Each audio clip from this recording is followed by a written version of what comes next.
Welcome back everyone. iOS 15.6 has officially came out, so let's go and take a look at it on the iPhone 7 Plus and see if you should actually install this version of software. Now I will definitely tell you, this is probably one of the last versions of software this specific phone is going to be getting, and I do think when you have a phone like this, it really only makes sense to keep it as up to date as possible. And this is the one that makes the most amount of sense to me.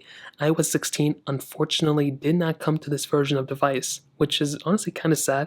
I feel like I could have easily supported it, but for this thing being the last version, I think it is what it is, and we're just going to have to get used to it.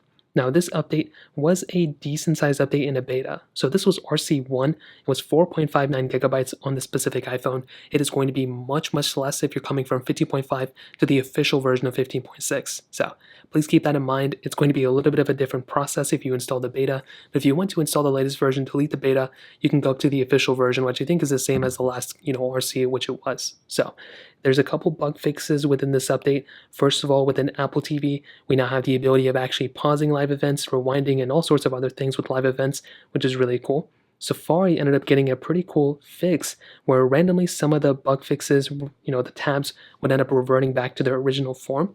So I'm not really too sure what was going on there, but apparently that has been fixed within this update as well. And another big update was actually within settings. So if we make our way over here and we click on general, and if we click on iPhone storage, there's now been a little bit of a bug fix where the iPhone storage up here has now been completely fixed. So randomly this thing would not, work properly. Sometimes there would be random issues and different things like that. That has now pretty much been fixed as of this point, which is actually really cool. So this has been a really big issue with other previous versions of software, and I'm actually glad this has now been fixed within this specific version of software as well. So personally, I like seeing that, but the main question at hand is, should you install iOS 15.6 on your iPhone 7 Plus? And what I would definitely tell you is, yeah, I think this is definitely a version of software to install on your iPhone. I don't really think it makes any sense to, kind of install the beta of this anymore. And I don't really think it makes any sense to stay on the lowest version of software anymore either.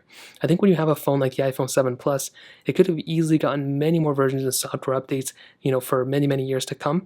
Unfortunately, it got stuck with iOS 15, which I think is fine. But luckily for us, stability issues, stability updates, performance and everything has been perfectly fine as well. And I haven't really had too many issues in that standpoint. I think when we look at a phone like this and we see, the features that it will be getting in the future and everything like that, I think this device could have easily probably gotten iOS 16. Unfortunately, it didn't. But if this phone ends up getting software support for the next many years on security updates on iOS 15, just like on iOS 12 with the 6 and 5S, I think that's going to be totally okay. So I'll be curious to see what happens in the future, but I'd love to hear your thoughts about it. Let me know in the comment section below. Hit the like button, that would mean so much, but definitely hit that subscribe button. More importantly than everything else, I love every single one of you guys. Hopefully I'll catch you guys in the next video. Peace out till then.